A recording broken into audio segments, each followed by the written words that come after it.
Hey everyone, hopefully you all have recovered from watching part 6 of Obi-Wan Kenobi and are doing well. Today, I'm going to start a new series of videos dissecting some of the characters we saw in Obi-Wan Kenobi.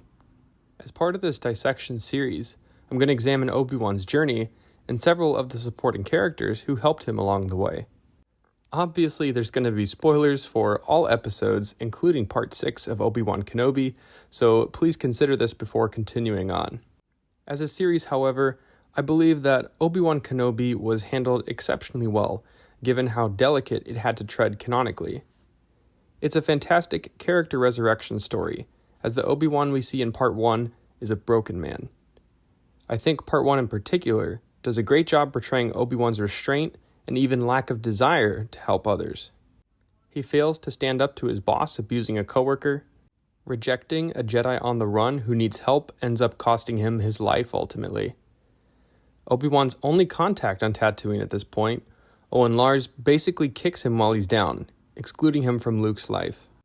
His hesitation to even help the Organas initially hurts to watch, as he rejects friends in a time of need and lacks self-confidence. His deviation from his true self is clearly inhibiting also his ability to make contact with Qui-Gon through the Force. He is a hollow man, a shell of his former self. He failed Qui-Gon, Duchess Satine, and Anakin. Obi-Wan's life has basically crumbled down to nothing but rubble. His hope is nearly extinguished, and he is clearly defeated. What was surprising to see for me was that it was Bail Organa who calls out Obi-Wan's selfishness and lack of desire to help others. Bail provides his call to action and persuades him that hope still remains. The Obi-Wan we see at the end of Part 1 is clearly reinvigorated. He seems to find the courage within himself to go on a journey of self-discovery. While Obi-Wan begrudgingly rescues Leia in Part 2, Leia begins to echo some of Padme's qualities. It was great to see in Ewan McGregor's facial expressions that clearly Leia's traits that she shares with her birth mother were bringing up some repressed memories that he had. Obi-Wan's smile hints at the fond memories that he was recalling of Padme. Memories, of course, before the dark times. Nonetheless, these repressed memories appear to be an unexpected source of motivation for him, that the legacy of one of his friends lives on. Not long after, however, his high is crushed. Reva tells him that Anakin is still alive. Obi-Wan's feelings of failure towards Anakin were not just amplified, but devolved into fear. When he thought he was at rock bottom fell out from under him. Obi-Wan in this moment is clearly unable to process the fact that Anakin is still alive. He just can't fathom it. He thought that he had left him to die, to burn on the slopes of Mustafar. We could tell, though, that he knew it was true, no matter how much he didn't want it to be. Obi-Wan's panic and fear further evolves into desperation to make contact with Qui-Gon. But once again, he is not able to connect with Qui-Gon. His fear of further failure is clearly dampening his connection with the Force. Even more important, it seems that Obi-Wan and Anakin could almost sense each other across the galaxy. Their Force connection was so strong that it could be felt worlds apart.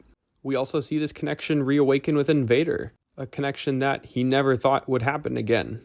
As Part 2 transitioned into Part 3, though, we see Obi-Wan accept the gravity of the situation.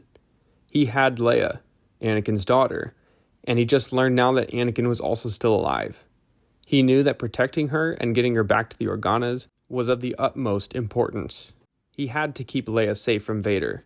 It's at this moment that we see Obi-Wan acknowledges the importance of Leia. Anakin's children were not just to be protected from the Empire because they're Force sensitive. He knew they could be the only hope at possibly bringing Anakin back to the light.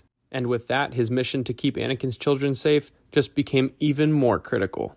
In Part 3 is really where we start to see Obi-Wan turn the corner. He starts to see that there is really hope left. It's also in Part 3 where we see Obi-Wan and Leia's connection really start to strengthen. Leia gives Obi-Wan that spark of hope that he really needed. And building on that, he learns that for the first time, he's really not alone. Meeting allies like Tala and learning that Quinlan Vos was still alive and the path existed, Obi-Wan realized the fight was not truly over. That light dimmed pretty quickly, though, when Vader arrives unexpectedly. He bore witness to the monster that he trained, that he could not bring himself to kill, murdering innocents at will right in front of him. Obi-Wan's facial expressions in the scene tell us that he is shocked. For a second, he couldn't believe that this was the Anakin that he knew, the boy that he trained. But the nightmare was real. It's at this critical juncture in the story that we see a glimpse of the old Obi-Wan come through. He knew that his presence there was putting the path at risk, and he must draw the Empire away in order to maintain its secrecy. Compelled to draw Vader away from the path, Obi-Wan confronts him unprepared. It's pretty easy to see that Obi-Wan was outmatched. Darth Vader toys with Obi-Wan like a predator toys with its prey. The burn that he suffers at the hands of Vader was just an inkling of Anakin's pain. This matter was personal for Darth Vader. And this is why Darth Vader didn't just finish Obi-Wan in this instance. He wanted to make him feel pain. He wanted to draw it out. He wanted him to suffer just like Anakin did. He was not just going to kill him there. That would not be satisfying enough. He wanted to torture Obi-Wan, not just kill him. He wanted to mess with him and then kill him. And that is why Vader lets Obi-Wan escape. Going into part 4 is when we see Obi-Wan really start to acknowledge the gravity of the situation and just how dangerous Darth Vader had become. But with the newfound allies that he had, he finally finds that confidence to don the robes once again, to become the great Jedi Master that he once was. Obi-Wan's resolve is further strengthened when he sees that the Inquisitors were hiding Force sensitives in the basement. Sneaking his way through Fortress Inquisitorius, Obi-Wan begins to remember his former training. Once he had rescued Leia and learned what the Inquisitors were hiding in their fortress, he felt obligated to protect the path and those that were on it. Using his former skills in persuasion, Obi-Wan is able to persuade Reva to be a distraction. Meanwhile, he uses one of his former lessons to Anakin against Vader. That being Vader's over-aggressiveness causes him to lose focus and lose sight of the mission. Because of this, Obi-Wan and the members of the Path on Jabeam were able to escape on the second ship. However, their small ship was still no match for the might of the Imperial Navy. Obi-Wan draws Vader away, knowing that he is hell-bent on revenge. While Obi-Wan also believes that he is being selfless by drawing the Empire away, he is also, on some levels, being a little selfish, given that he knows he wants to confront Vader one more time. Obi-Wan knew that this time he couldn't hesitate. He still didn't want to kill Vader. It pained him, but he knew what he had to do. Vader was becoming too dangerous. While Vader almost bests him, Obi-Wan remembers his purpose. He had to do everything in his power to keep Anakin's kids safe. Not just for his sake, but for Padme's as well. He was not about to fail them too. At this point, the old Obi-Wan has completely resurfaced. He knows how to beat Vader because he trained him. He knew that Anakin was emotional, and he knew how to use his emotions against him. But Obi-Wan was not emotionally prepared for what he saw after he struck the final blow. For the first time in 10 years, he saw him, the boy from Tatooine. The great pilot, the warrior, his friend and brother was staring at him. He is just hit in this moment by a tsunami of emotion. While Obi-Wan was likely thinking of Padme in this instance, we see him try to bring Anakin back to the light. While Anakin absolves Obi-Wan of some of his grief, he learns that Anakin was truly dead. But now in this moment, Obi-Wan for the first time feels free. His guilt is gone. The weight's been lifted off of his shoulders. His grief for Anakin was no longer serving any purpose. With his guilt gone, Obi-Wan could have easily just finished him off. But Obi-Wan remembers something that Anakin said to him long ago. Mercy doesn't defeat an enemy, Master. Saying goodbye, Darth, and turning around, Obi-Wan taught his former Padawan one last lesson.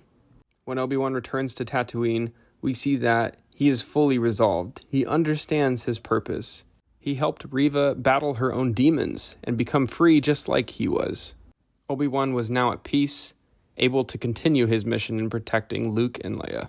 And with the fear, guilt, and doubt no longer clouding his connection to the Force, he is finally able to see Qui-Gon. He heads off on the Eopie with Qui-Gon to learn once again. Renewed in his purpose and sound with the Force, the great Obi-Wan that we once knew has finally returned. So that's going to do it here for today's video, guys. Hopefully you've enjoyed this one. If you did, please leave a like or comment, as it helps the channel out tremendously. Make sure you guys stay tuned for the next character dissection video, and other than that, hopefully you have a good rest of your day, and may the Force be with you.